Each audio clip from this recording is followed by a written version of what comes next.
Parce que si vous imaginez, enfin c'est assez facile à comprendre, vous prenez un globe et vous voulez le peindre avec un pinceau. Vous irez plus vite avec une brosse qu'avec un tout petit pinceau. Et donc si vous voulez couvrir une certaine zone avec des petites images, il faudra beaucoup plus de temps. Ça coûtera plus cher je dirais en traitement pour faire des mosaïques. Et donc même si on y arrivait, ça rencontrerait des limites qui rendraient ça, même possible, inintéressant.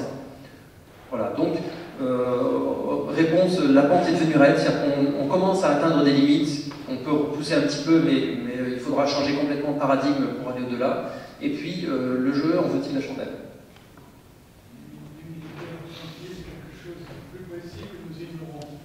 Oui, un peu plus précis, mais les deux se sont rapprochés. Le civil s'est rapproché d'un militaire, et au bout d'un moment, c'est les lois de la physique, la gravité, le type de risque de tomber, etc. Vous pouvez avoir beaucoup d'argent, vous ne pouvez pas combattre la gravité.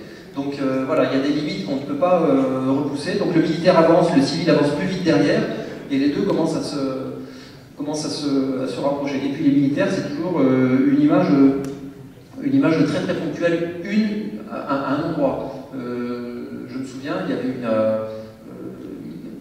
le président François Mitterrand était allé par surprise à Sarajevo, personne ne le savait, et il avait demandé est-ce que je peux me poser demain matin à Sarajevo, et donc dans la nuit, tout le monde a travaillé pour faire une photo-interprétation, donc les satellites qui étaient en orbite ont été sollicités la veille pour prendre des photos, et donc il fallait tout de suite avoir une information pour une question. Est-ce que je peux me poser demain matin à Sarajevo? Oui, non. Voilà, donc effectivement, il y avait déjà à ce moment-là des systèmes militaires très très résolus, mais c'est quand même très limité comme usage.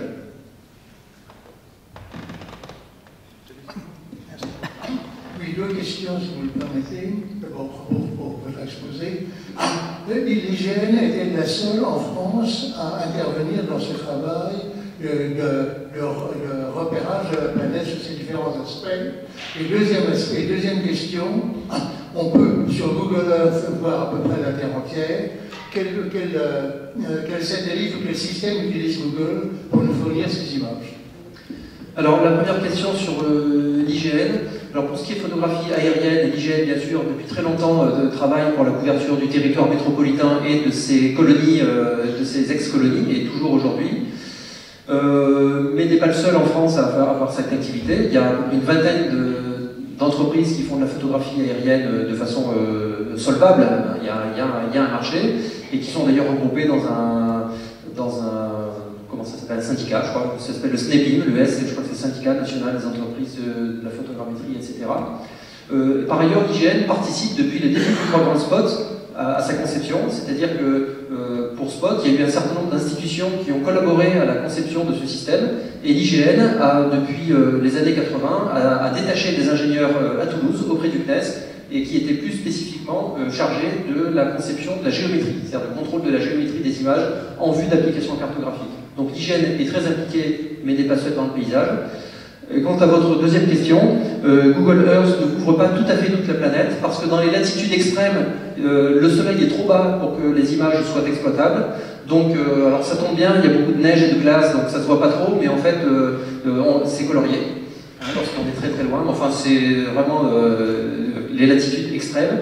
Et puis Google Earth fait feu de tout bois, si j'ose dire. C'est-à-dire que, en fait, si vous regardez un petit peu partout, vous allez voir qu'il y a des secteurs qui sont extrêmement détaillés. Si vous allez sur le centre-ville des grandes métropoles, vous avez quelque chose qui est extrêmement détaillé, et au besoin, on a de la photographie prise par avion, donc beaucoup plus résolue. Par contre, si vous allez au milieu du Tchad, vous allez voir des choses qui sont relativement grossières, donc on a des capteurs qui sont peu résolus. En fait, le critère, c'est que lorsqu'il y a beaucoup de monde, vous savez, Internet, quand c'est gratuit, c'est que c'est financé par la publicité. Donc les annonceurs veulent qu'il y ait beaucoup de gens qui viennent regarder, et l'entreprise Google, qui est une entreprise qui n'est pas une entreprise philanthropique mais commerciale, ne va pas investir en achetant des images extrêmement résolues que personne ne va regarder. Donc s'il y a beaucoup d'internautes sur un site, s'il y a une catastrophe lorsqu'il y a eu Fukushima, immédiatement vous avez eu des images magnifiques sur Google, parce qu'il y avait beaucoup de monde dessus. Donc voilà, en gros ça répond de façon un peu évasive à votre question, mais c'est un peu l'esprit.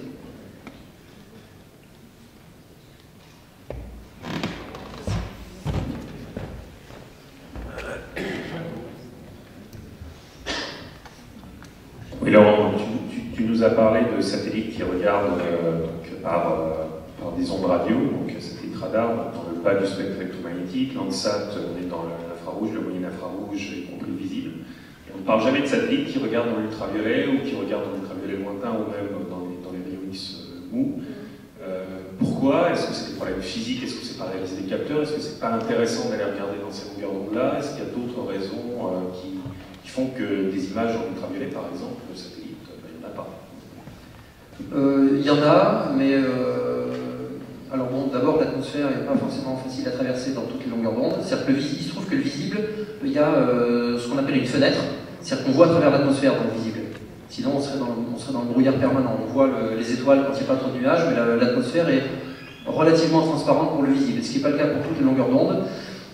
Après, j'ai limité mon exposé à ce que je connaissais bien, c'est-à-dire la télédétection sous forme d'image. Après, il y a d'autres capteurs qui ne prennent pas des images, mais qui font des sondages dans l'atmosphère ou enfin, dans l'environnement d'une façon générale. Il y a des lasers qui sont envoyés pour voir comment l'atmosphère va répondre. Il y a de l'altimétrie radar qui mesure la hauteur des océans. Donc il y a tout un tas de capteurs que je connais un petit peu moins, qui font autre chose que des images, donc qui reçoivent des échos ou qui mesurent des choses. Et donc c'est un domaine qui s'éloigne un petit peu de ce que je suis capable de raconter sans dire trop de bêtises. Mais il y a des initiatives dans quasiment toutes les longueurs d'onde. Voilà. Quant au radar, tu me soufflais tout à l'heure, j'ai oublié de dire une chose, le radar permet de voir à travers les nuages, mais il permet de voir aussi la nuit, puisqu'en fait c'est un capteur actif, c'est comme si vous prenez une photo avec un flash, c'est lui-même qui envoie une onde, qui reçoit un écho, il n'a pas besoin du soleil pour avoir de l'information. Rachid Radana, de Paris 401. D'abord, je vous remercie pour cet exposé richement illustré. Vous avez fait vraiment un survol très large. Ma question, c'est que vous avez présenté Landsat et aussi à la suite de celle-là. Vous avez parlé de Landsat et de Spot. Et vous n'avez pas souligné la différence entre les deux. Pas au niveau seulement géométrique, parce que je comprends pour la photogrammétrie, Spot, la résolution est plus fine. Pour Landsat, elle n'est pas, mais Landsat nous apporte des informations plus intéressantes parce qu'il y en a 7 images. Plus loin dans le spectre. Voilà. Oui, et donc pour nos scientifiques, ça nous permet de détecter, d'identifier, de classer les objets qu'on observe plus finement. Tout à fait. Et je me suis demandé pourquoi Spot Image n'a jamais pensé, par exemple, à ajouter le thermique, rien que le thermique. Le thermique parce qu'il nous donne une idée sur les sources de chaleur, les sources de pollution, et on connaît ce problème. Et donc on est obligé d'utiliser Landsat et on n'a pas ce capteur thermique dans le satellite. Deuxième question, c'est Pléiade. Pléiade, c'est la dernière génération. Alors Spot 5, on a 4 images, dont le moyen infrarouge, une dans le moyen infrarouge. Et Pléiade, il n'y a plus le moyen infrarouge. Alors je me suis demandé pourquoi est-ce que vous avez une idée là-dessus. Pourquoi le dernier satellite, on a encore une information en moins. Certes, on a des détails au niveau des pixels. Alors pour Pléiade, alors je suis pas vendeur de Pléiade, hein, donc ma mission n'est pas de vous dire Pléiade c'est mieux que les autres, mais j'essaie d'apporter de façon indépendante quelques explications. En fait, il y a des longues. Pléiade a tout misé sur la très haute résolution.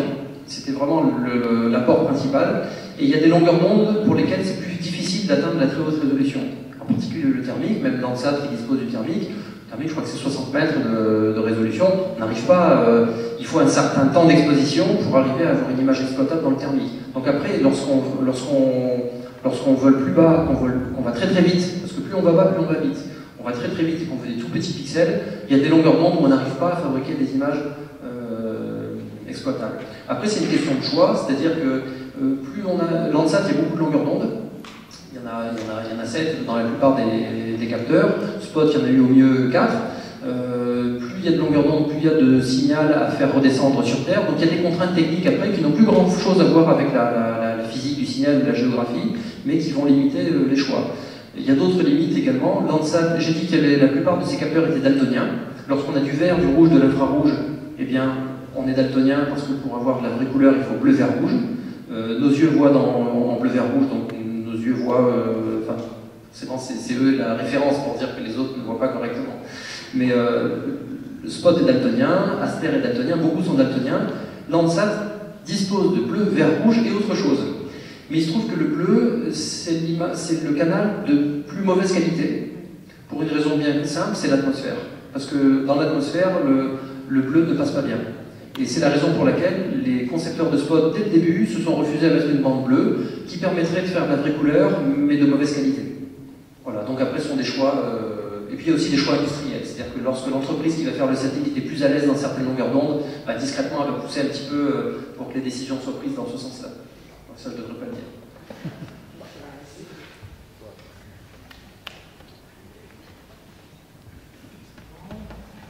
Je crois qu'il reste 3 minutes avant de clôturer.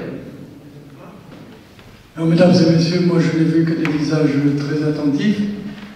Certes, vous avez d'une part rejoint les préoccupations des géographes, mais également de tous ceux qui cherchent des explications scientifiques dans le fait que nous avons très haut dans l'espace des organes d'observation